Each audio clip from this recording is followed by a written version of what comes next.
Halo teman-teman semua, di video kali ini saya akan membahas mengenai budaya kerja dan etos kerja.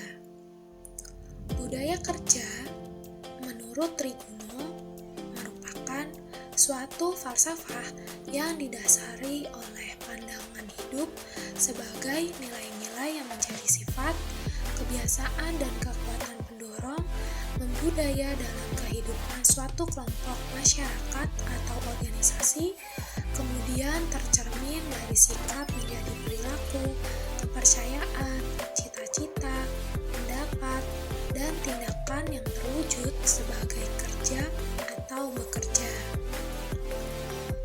Jadi, dapat disimpulkan bahwa budaya kerja merupakan suatu konsep yang didasari oleh kebiasaan atau keseluruhan pola perilaku setiap individu atau kelompok yang dibudayakan dan dikembangkan dalam suatu organisasi atau perusahaan untuk mempertahankan efisiensi dalam bekerja.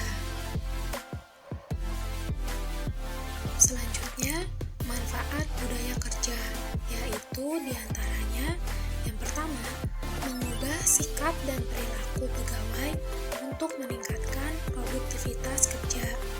Yang kedua, meningkatkan kepuasan kerja dan pelanggan, pengawasan fungsional, dan mengurangi pemborosan. Yang ketiga, menjamin hasil kerja berkualitas. Yang keempat, memperkuat jaringan kerja atau networking. Yang kelima, menjamin keterbukaan atau accountable. Dan yang keenam, membangun kebersamaan. Lalu, ada jenis-jenis budaya kerja.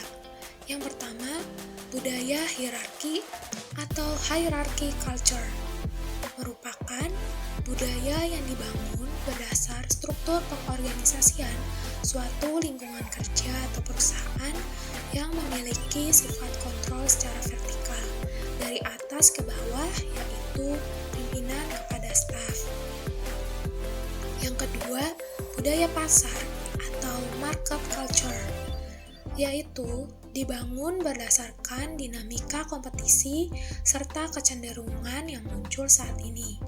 Fokus budaya pasar berorientasi pada posisi teratas dalam penjualan, dengan pemimpin perusahaan yang tangguh dan selalu mengharapkan hasil yang baik. Yang ketiga, budaya adhokrasi atau adhokrasi culture. Budaya adhokrasi sangat cocok untuk merespon revolusi industri 4.0. Perusahaan jenis ini akan terus berinovasi dan akan saling berkompetisi untuk membuat perbaikan struktur hidup manusia di masa mendatang. Budaya adhokrasi mengedepankan semangat kolaborasi antara sumber daya manusia yang terlibat dari atasan hingga staf. Dan yang keempat, budaya kekerabatan atau clan culture. Budaya kekerabatan ini sangat menjunjung tinggi budaya kolaborasi. Masing-masing sumber daya manusia memiliki posisi yang sama dan menumbuhkan semangat menjadi bagian dari suatu keluarga besar yang dinamis, aktif, dan satu dengan yang lain saling memiliki keterkaitan. Kemudian, apa itu etos kerja? Etos kerja adalah suatu sikap atau pandangan serta cara seseorang memandang sesuatu hal secara positif dan bermakna, sehingga kemudian diwujudkan dengan sebuah perilaku kerja yang maksimal. Lalu, ada 3 fungsi etos kerja, yaitu yang pertama, sebagai pendorong timbulnya perbuatan, yang kedua, sebagai penggairah dalam aktivitas, dan yang ketiga, sebagai penggerak. Selain fungsi etos kerja, terdapat manfaat etos kerja, yaitu diantaranya yang pertama, kinerja karyawan yang lebih produktif. Memiliki perilaku yang positif tentu saja akan mendorong kinerja karyawan untuk menjadi lebih produktif. Karyawan yang memiliki etos kerja akan berusaha untuk memaksimalkan kinerjanya agar dapat berpengaruh bagi kesuksesan perusahaan.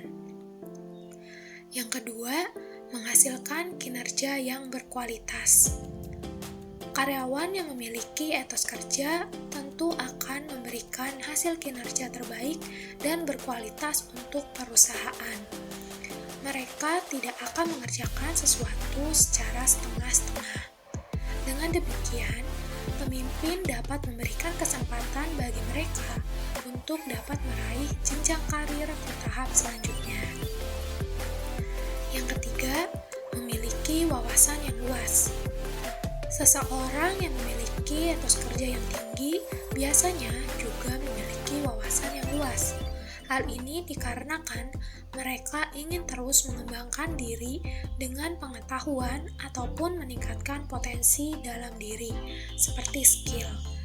Dengan wawasan yang mereka miliki, bukan tidak mungkin karyawan tersebut mampu memberikan ide-ide yang dapat membangun perusahaan agar menjadi lebih baik lagi. Yang keempat, mengemban tanggung jawab dengan baik.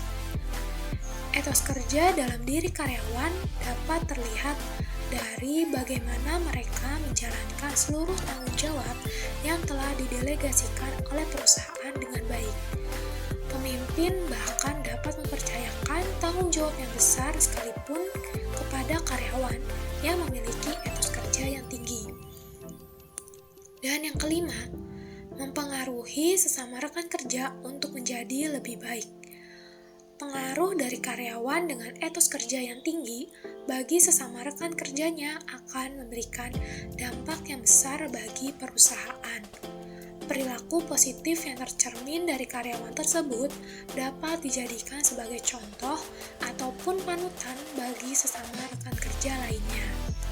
Dengan demikian, jika perusahaan dipenuhi dengan karyawan yang disiplin, bertanggung jawab, aktif, dan berwawasan luas, hal tersebut tentu saja akan meningkatkan keuntungan bagi perusahaan. Sekian pemaparan dari saya. Jangan lupa di like, komen, dan subscribe. Terima kasih.